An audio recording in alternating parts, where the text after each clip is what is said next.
Trump के दावे को ईरान ने किया खारिज, कहा जवाबी कार्रवाई से डरा अमेरिका, नहीं हुई कोई बातचीत। अब बातचीत हो जाती तो वास्तव में युद्ध रुक भी सकता था, लेकिन ये बातचीत किसी को मंजूर ही नहीं। खबर सामने आ रही है, ट्रंप के दावे को ईरान ने किया खारिज, कहा जवाबी कार्रवाई से डरा अमेरिका, नहीं हुई कोई बातचीत। अमेरिकी राष्ट्रपति डोनाल्ड ट्रंप ने दावा किया है कि दोनों देशों के बीच मिडिल ईस्ट में जारी संघर्ष और तनाव को पूरी तरह से खत्म करने के लिए गंभीर बातचीत जारी है।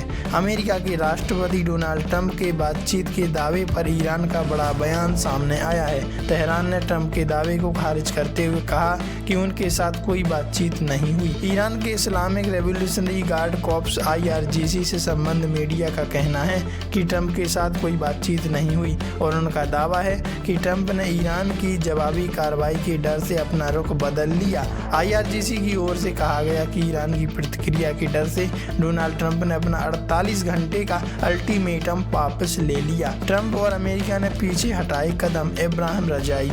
इस दौरान ईरानी संसद के राष्ट्रीय सुरक्षा कमेटी के प्रवक्ता इब्राहिम रजाई ने कहा कि राष्ट्रपति डोनाल्ड ट्रंप और अमेरिका ने फिर से अपने कदम पीछे हटा लिए। हमारा अभियान लगातार तेजी से आगे बढ़ता जा रहा है। यह शैतान डोनाल्ड ट्रंप के एक और हार है। अमेरिकी राष्ट्रपति ट्रंप ने क्या किया दावा? दरअसल राष्ट्रपति डोनाल्ड ट्रंप ने घोषणा की है कि अमेरिका अगले 5 दिनों तक ईरान के पावर प्लांट पर किसी भी तरह का हमला नहीं करेगा।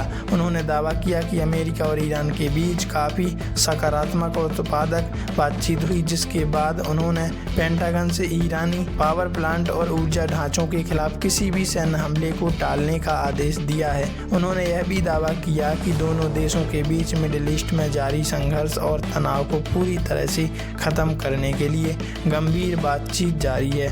मिडिल ईस्ट में जारी तनाव का पूर्ण समाधान वार्ता का उद्देश्य ट्रंप। उन्होंने आगे कहा, ईरान के साथ पिछले 2 दिनों में बेहद सकारात्मक बातचीत हुई है, जिसका उद्देश्य मिडिल ईस्ट में जारी तनाव का पूर्ण समाधान निकालना है। बातचीत का यह दौर पूरे हफ्ते जारी रहेगा। दोनों देशों के बीच विस्तृत चर्चाओं के सकारात्मक रवैये को देखते हुए मैंने अमेरिकी रक्षा विभाग पेंटागन को निर्देश दिया है कि ईरान के पावर प्लांट और ऊर्जा ढांचे पर सभी सैन्य हमलों को फिलहाल 5 दिनों के लिए टाल दिया जाए, और ऐसी ही गतिविधि हो रही है। तो इस तरह देखा जाए तो अब युद्ध तो रुकने वाला नहीं है, क्योंकि बात बीच में ही खत्म हो गई है और दोनों देश एक दूसरे की बात को मानने के लिए हामी भी नहीं भर रहे हैं। वैसे आपकी इस पर क्या राय है? कमेंट में जरूर बताइएगा।